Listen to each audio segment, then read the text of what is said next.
Hey, true crime fanatics, this is Claire. And I'm Andy. You're tuned in to the Homicide Hobbies podcast, which is a podcast for people who love to hear about the horrendous crimes that people commit. Enjoy. Well, this is episode 1 of season 5. You ready? I'm waiting on you since last year. This place is consistently the top peanut producing state. In 2024, this place produced roughly 3.2 billion pounds of peanuts. Georgia. Good job. I guess I'm going to skip the rest of these here hints because... Well, you could have picked a state that I don't live near. Like, they make a big deal about being the peanut capital of the world. I thought they were known more as the peach state. No. They have, like, a fair. I want to say it's in Valdosta. I know, because they also have, like, a weird amusement park that's also a zoo. That sounds scary. Get off the ride. That's not a ride. That's a hippo. It will eat you.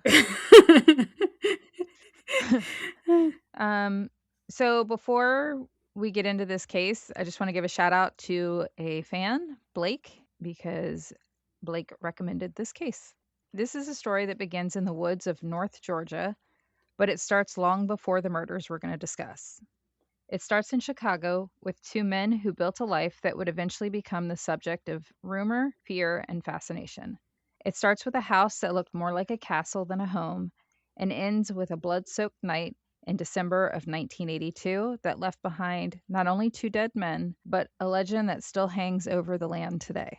Dr. Charles Scudder was born in 1926. By the time this story begins, he was a respected pharmacological professor. A pharmacy teacher. Sure was, at Loyola University in Chicago.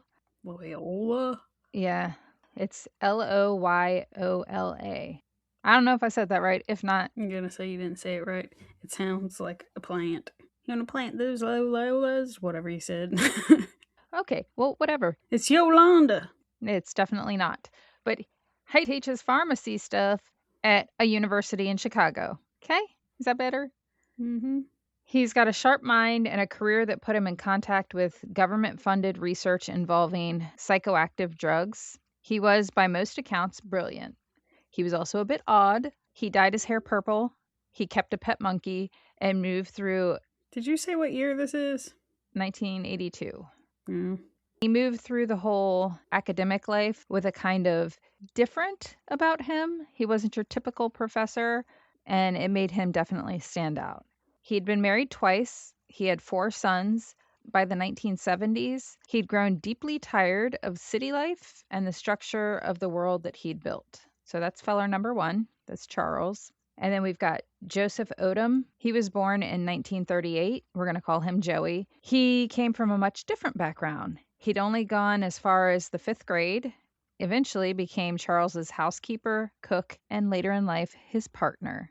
Over time, the two men built a life together that was quiet, close, and unconventional. In a world that had often forced them to keep parts of themselves hidden, they found a kind of private freedom with each other.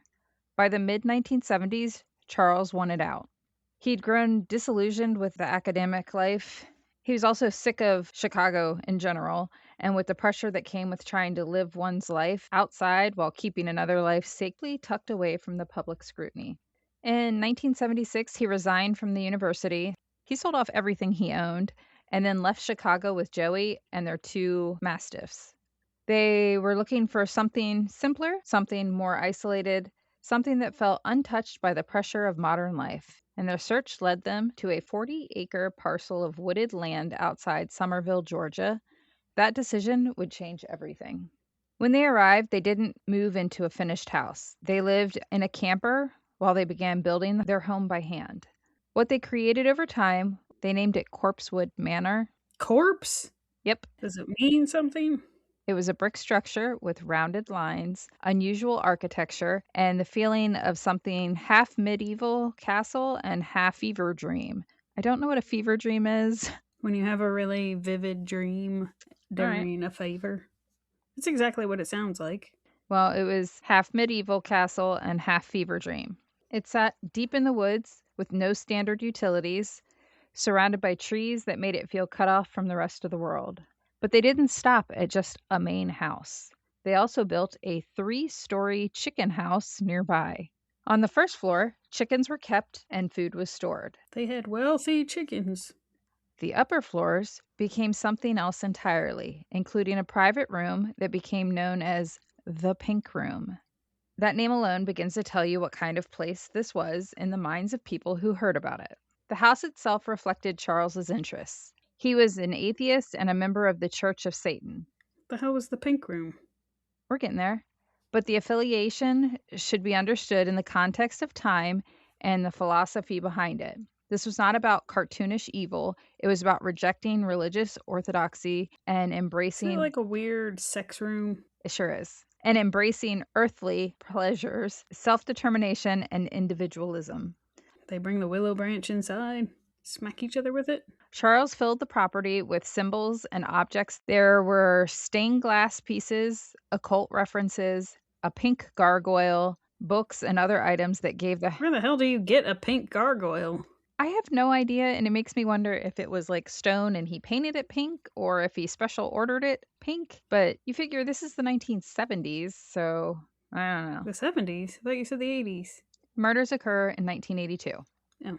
But when they're building this house, it's in the 70s. I guess you could have used concrete paint. That's true. Do they sell pink concrete paint? Well, you can use just paint. My dad painted that statue. I mean, it peeled. You could do whatever you want to do, but especially if it's indoors, it probably matters less. It's not indoors, it's outside. It's on the front of the house. But you said the pink room. No, you ain't listening to me at all. I was focusing on what the hell the pink room was, and then you said earthly pleasures, and I'm picturing earthly pleasures inside a pink room with a pink gargoyle. So I said we'd get to the pink room, but the whole house itself has like a castle-y vibe. On the front of it, he put his pink gargoyle. Charles was really into the occult decorations for the house itself. So the house in general, Gargoyle themed. he gave the home a deliberately strange atmosphere. He made his own medieval castle. Sure did. It's kind of cool. And the atmosphere is part of why Corpsewood Manor became a subject of fascination in the first place, because people aren't used to seeing stuff like that. Their life there was isolated, but not invisible. Charles and Joey occasionally went into town for supplies, and people in the area gradually became aware of the strange house in the woods. Rumors spread quickly. Some people thought they were eccentric but harmless, while others were convinced that there was something sinister going on up in the mountain. This was the era of satanic panic, when accusations of occult activity could take on a life of their own. In rural Georgia, where the culture was conservative and suspicion traveled fast, Charles and Joey were easy targets for rumor. They also gave people plenty to talk about. The men were openly gay at a time and place where that alone could have stirred hostility. And the South. Mm-hmm. They entertained guests. They drank homemade wine. They invited people into the pink room. That room developed its own mythology. There were stories about whips, candles, pornography, and wild behavior. Some of that was undoubtedly exaggerated, some may have been true, and some likely came from people filling in gaps with rumor. There was even talk of a guest book to sign into the pink room. What matters most is that Corpsewood Manor became more than a house. It became a story people told about other people they didn't fully understand. The property also had a practical side because Charles and Joey were not living in some fantasy world. They were living off the land in a very real, very isolated place. Joey handled much of the day-to-day survival work. He cooked, he gardened, he preserved the food, and he helped keep much of the property up and running. Meanwhile, Charles would spend his time reading, writing, and pursuing his interests. But the home only worked because both men did their part. I feel like Joey was the lady of the family. I was going to say, how is him doing his reading and his writing doing his version of the work? And pursuing his interests. I was like, I guess if that It worked. seems one-sided, not unequal. Well, I didn't say equal. You said they each did their part. That doesn't sound like they did their part. That sounded like somebody had a cook, a maid, and a lover, and the other one is just doing what he feels is in his heart. If that's what works for them. Depends who does the murdering. But they were building an entire way of life from scratch, and that kind of life required constant labor. And at the same time, their unusual home began drawing visitors. Some came because they were curious. Some came because they heard rumors about the couple in the woods. Some came because they wanted to see the place that felt far outside the usual boundaries of rural life. Over time, the pink room became the center of that social world, which sounds really disgusting. It's pretty much a case of it's the South. They still didn't have any sort of amusement, so they went to go bother the neighbors. And check out their sex room. That seems really, really dirty. You know what? I'm surprised how many. Not that I do, so don't get there. But I'm surprised how many people have a sex room. Like that's becoming a thing. I blame 50 Shades of Grey. Yeah, probably so. Not enough spankings during childhood, I guess. Or too many. They did them wrong. So the pink room itself was small, dim, and private. It became associated with drinking, conversation, and sexual activity among adults. Okay, the fact that you had to say among adults was a bit disturbing. Well, I say among adults because supposedly it was just adults, but we're about to discuss a couple teenagers, which make me go, huh. But this is the part of the story that kind of helps explain why the property gained the reputation that it did. How old are they at this point? Old. 40s, 50s? You're going to make me do math here. Dr. Charles was born in 1926, and we're talking about late 70s, early 80s. So 50s. And then Joseph, he's in his 40s. So they're in their 40s and 50s. Too old to be hanging out with teenagers. I was going to say, if you keep throwing around old. I don't, well, I was going to say old enough to know better, but I haven't told you anything they've done wrong yet. And so I'll just jump ahead with that. And that is that I don't think they need to be entertaining anyone that has a 1 in the beginning of their age, unless it's followed by 2 other digits. Oh. So for Andrea, age is not just a number. No, I don't think a 50-year-old man should be bringing a teenager to his sex room. Apparently, Claire does. Boys are gross. At least saved his mother from cleaning up his room. What? The jizz wall, Andrea. He's in his 50s. His mom's probably dead. The teenager. Oh. And I would say in the 80s that, like, they're more treated as adults. So among the people who'd heard these stories were Kenneth Avery Brock and Samuel Tony West. Kenneth Avery Brock went by his middle name Avery. He was 17, and we're going to refer to him as Avery.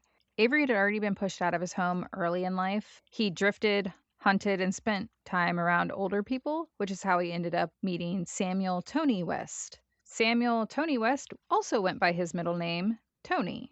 Now, Avery is 17. Tony is in his early 30s.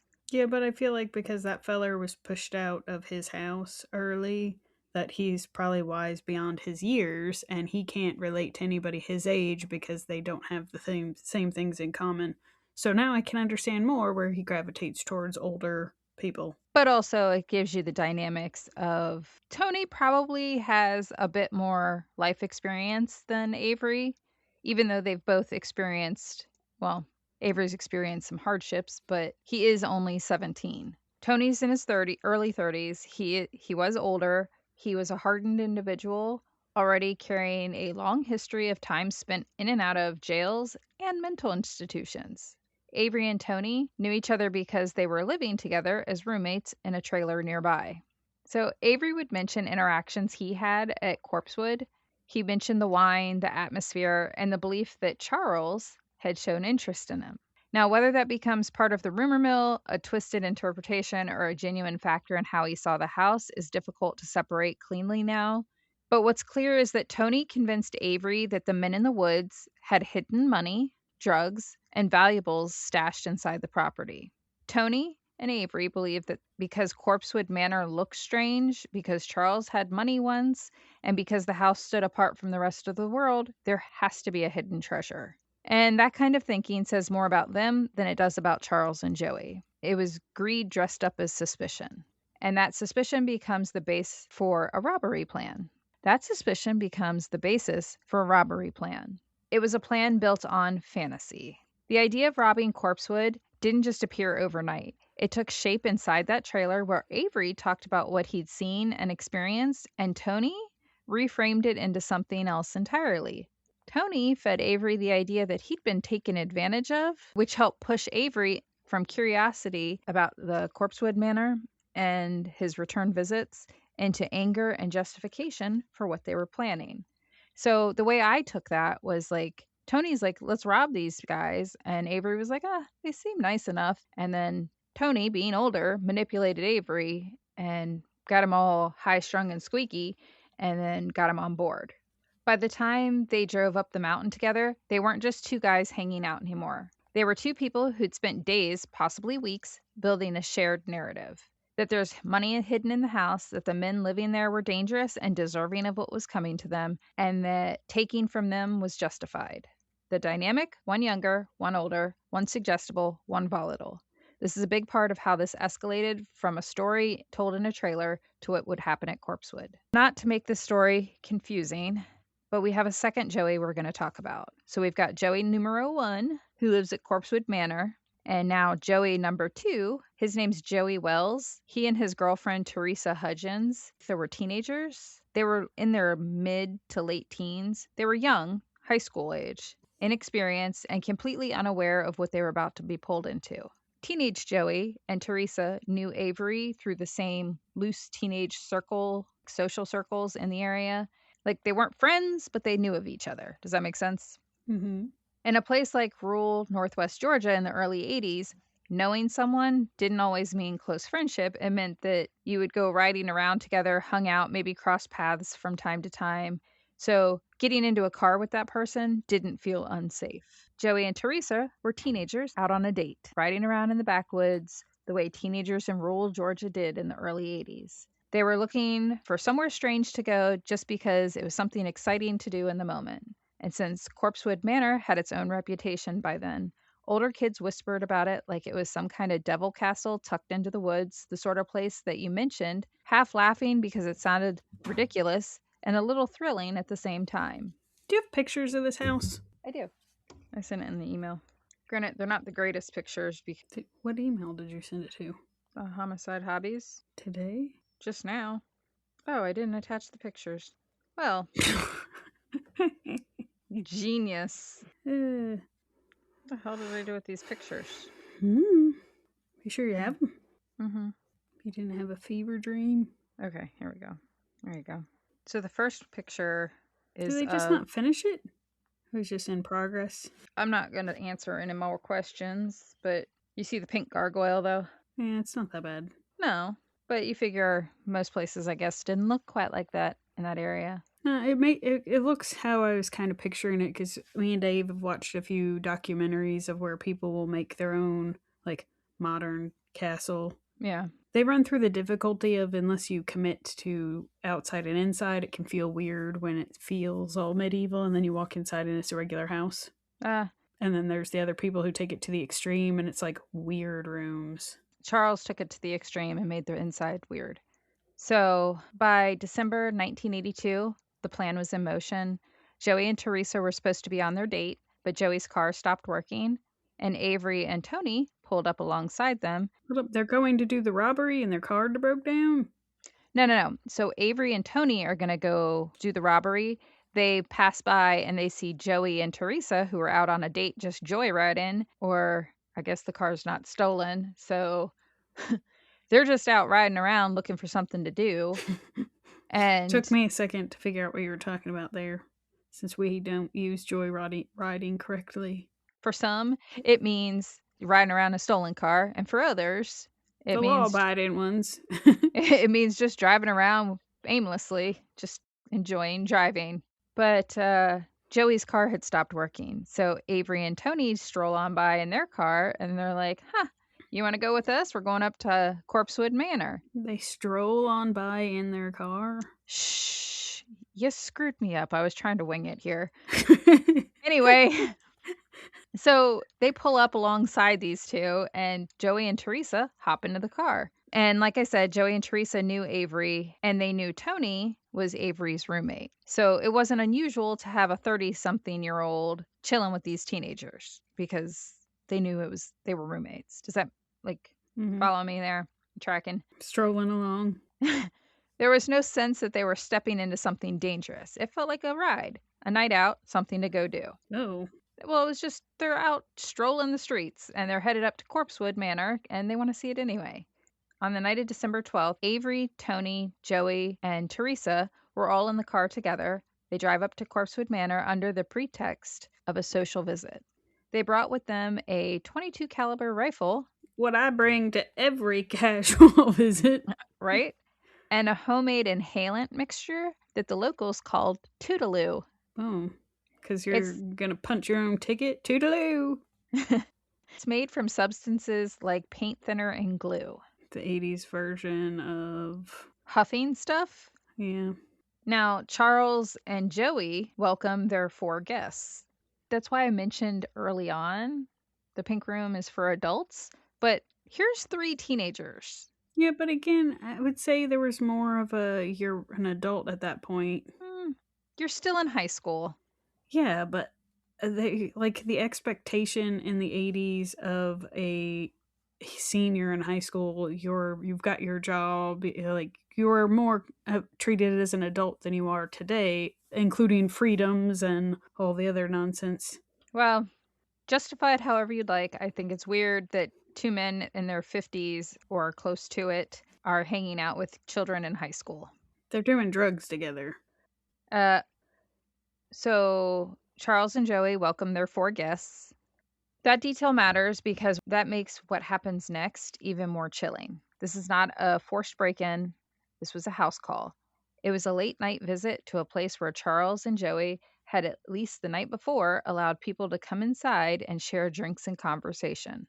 The group of 6 gathered in the pink room. The air would have been thick with smoke, alcohol, and the chemical edge of the intoxicants they were using. So the mattresses on the floor, the dim lighting, the tight space, the odd intimacy of the setting. Hold up.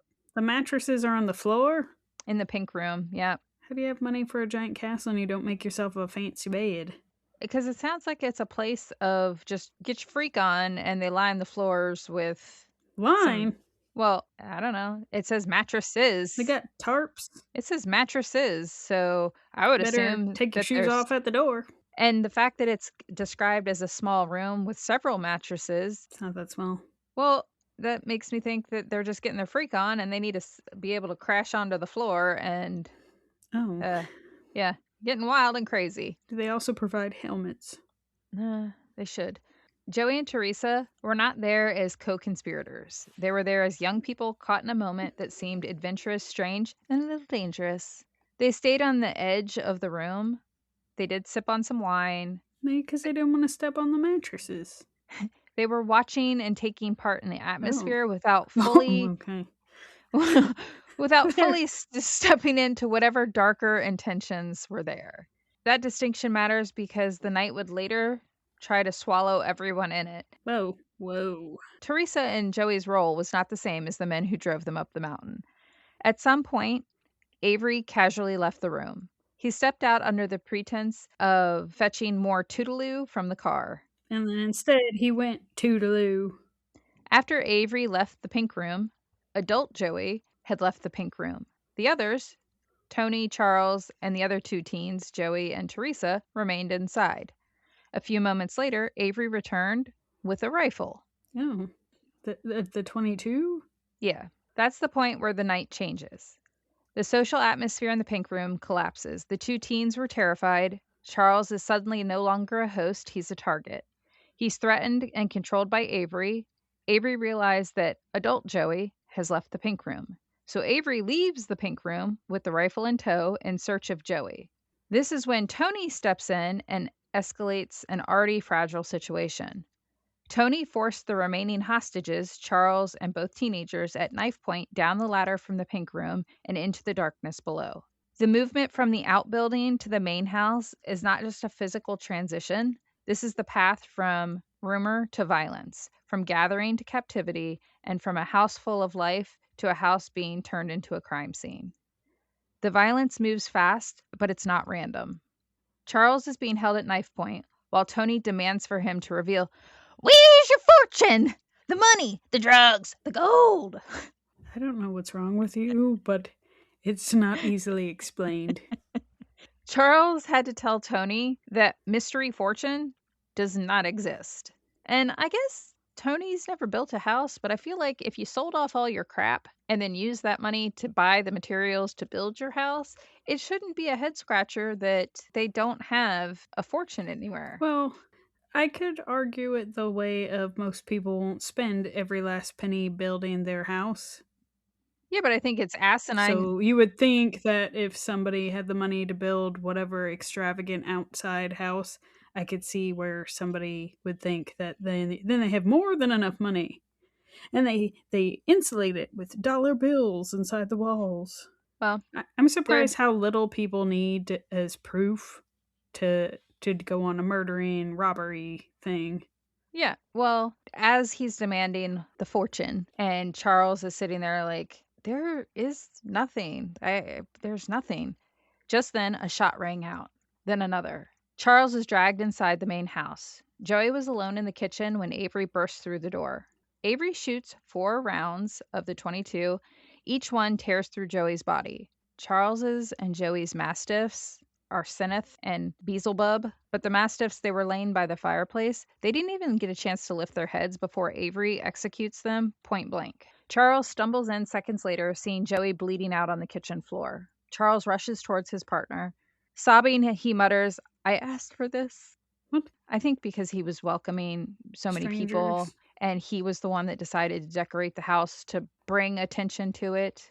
No, I'm sorry. You can't be faulted for your significant other's murder because of how you decorated your house. That's not a thing. I feel like that's why he's blaming himself. He made it such a uh not attention seeking, but like he made it so there were so many rumors that they had a constant flow of people, and since people thought they had money, No, I get where you can blame yourself for whatever.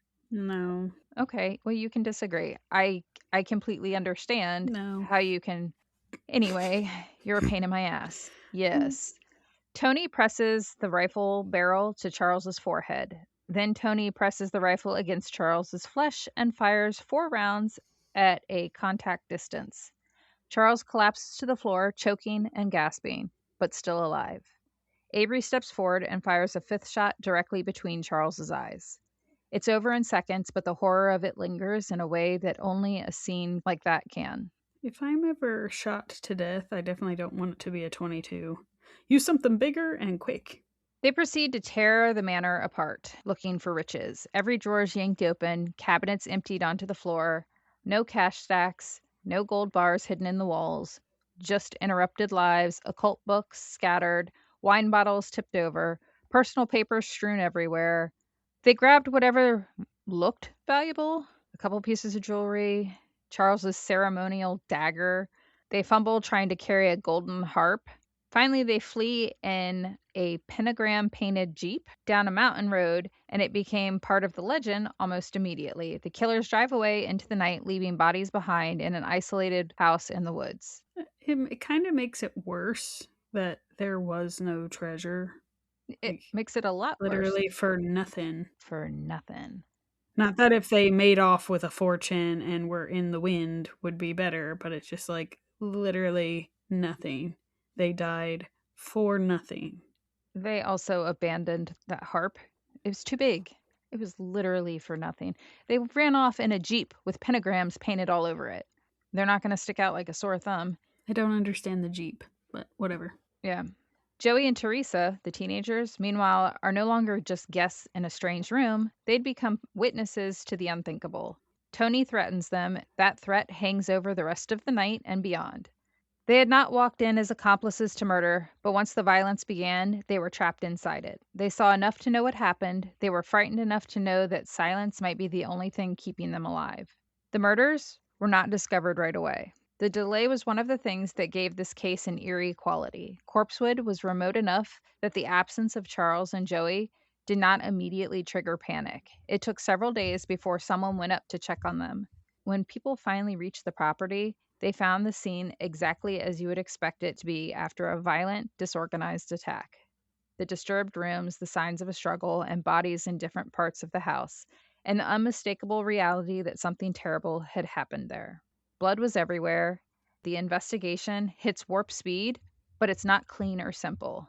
The deputies call in the Georgia Bureau of Investigation to assist with the crime scene. The techs spend days processing Corpsewood Manor. They found the 22 shell casings throughout the kitchen and the main living areas. Blood patterns show Joey was shot first in the kitchen, Charles dragged in afterwards, then executed nearby. The mastiffs shot execution style by the fireplace. Every drawer was yanked open. It was clearly a robbery that netted almost nothing of value. Most chilling, no forced entry. Charles opened his door to killers he recognized. But the crime scene was only the beginning of the investigation. The investigators from the county and Georgia Bureau of Investigation processed the scene.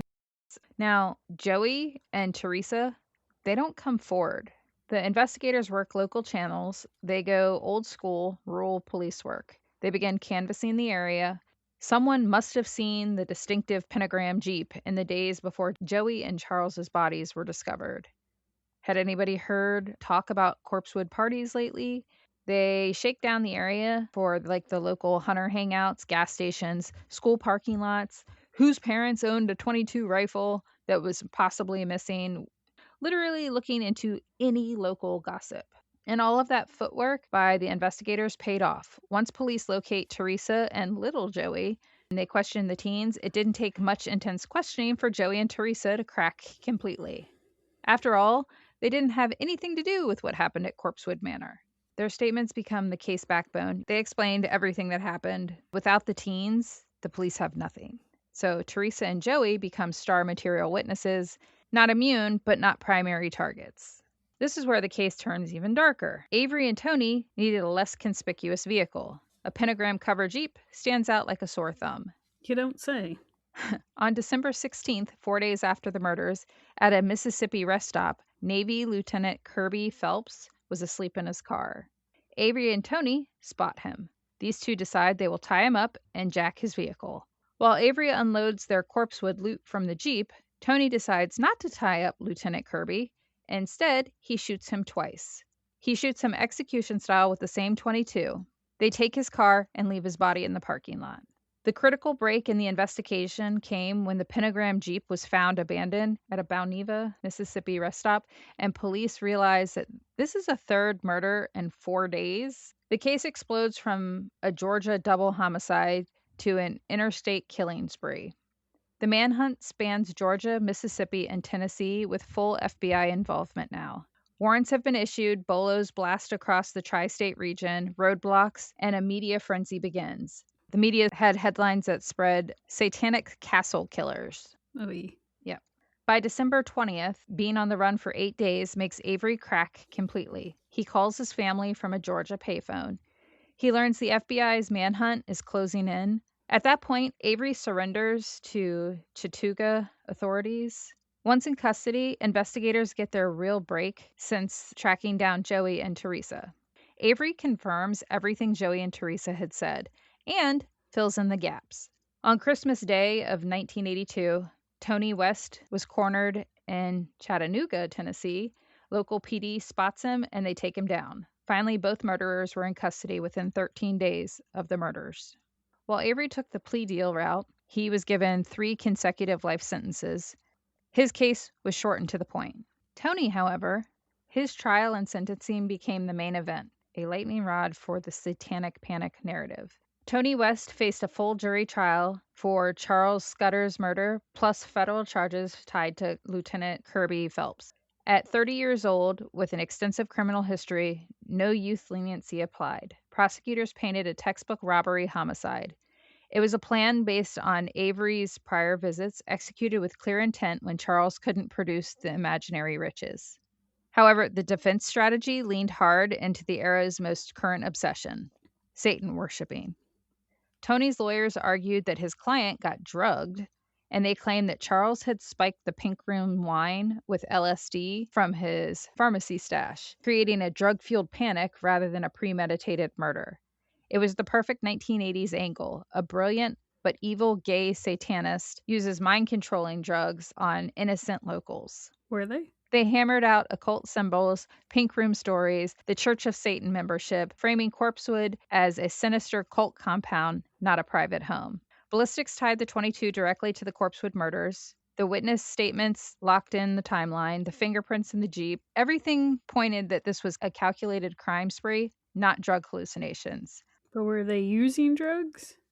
Beyond the huffing nonsense.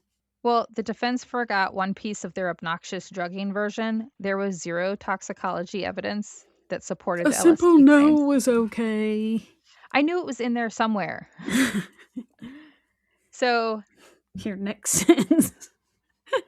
thankfully, the jury didn't buy any of it. By May 1983, Tony had been convicted of first-degree murder for Charles Scudder.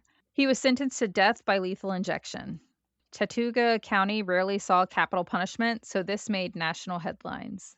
Appeals dragged out through the 1980s into the 90s. Standard death row process, claims of ineffective counsel, prejudice, blah, blah, blah. yeah, all that nonsense. By the 1990s, Georgia's death penalty, their assembly line had slowed. Tony was given multiple stays, resentencings, the normal.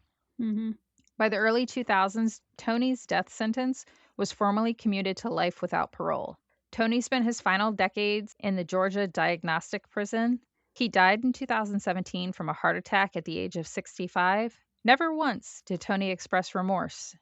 Now, as for Kenneth Avery Brock, he's still alive today. He's almost 60. He's serving his 3 life sentences at Telfair State Prison. Avery will be eligible for parole in 2032 at the age of 67. However, Corpsewood's brutality makes his release extremely unlikely.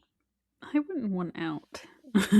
No, at the age of, you went in at 17, and by 67, what are you going to do with your life? That's all he knows. But the property was eventually damaged by a fire, and that's why the pictures that I sent you look the way they do when you asked if it wasn't finished. The only thing left was the brick. Much of what remained was left to the woods, and over time, people began treating the ruins like a haunted site, a cursed place, a landmark of occult history, or some combination of all 3. Stories grew around it. Some people were shaped by fear, some were shaped by fascination, and some were shaped by the simple human urge to turn tragedy into folklore. The rumors never really stopped. People talk about the guest book, about the names written down alongside their sexual preferences, about visitors who supposedly passed through the pink room over the years, about rituals and behavior. Even the details that were probably ordinary when they happened took on a strange glow once the murders turned the property into a mythic place of local memory. As for the teens, Joey Wells and Teresa Hudgens, they fade out of public record entirely. They don't do any interviews, no follow-ups. There's no clear trace of what their lives became. Corpsewood Manor still lingers in the imagination because it was never just a house in the woods. It was a symbol, a sanctuary, a target, and for one night in December 1982, a death trap. The forest kept the rest of its secrets for a while, but not forever. The old stories never really died. They just settled into the ground with everything else. But that's the story of Corpsewood Manor. That was recommended to us from a listener named Blake. Thanks, Blake. And it's not even the first case we've done where somebody just gets it in their brain hole that somebody's got riches at their house. And that they deserve to steal it from them? Well, I don't know about deserving, but that they're entitled in some way, shape, or form. Well, and that this is a great idea. Well, Tony convinced Avery they deserved it because Charles and Joey had taken advantage of Avery. All right. Thanks for that. Yeah, that's all I got.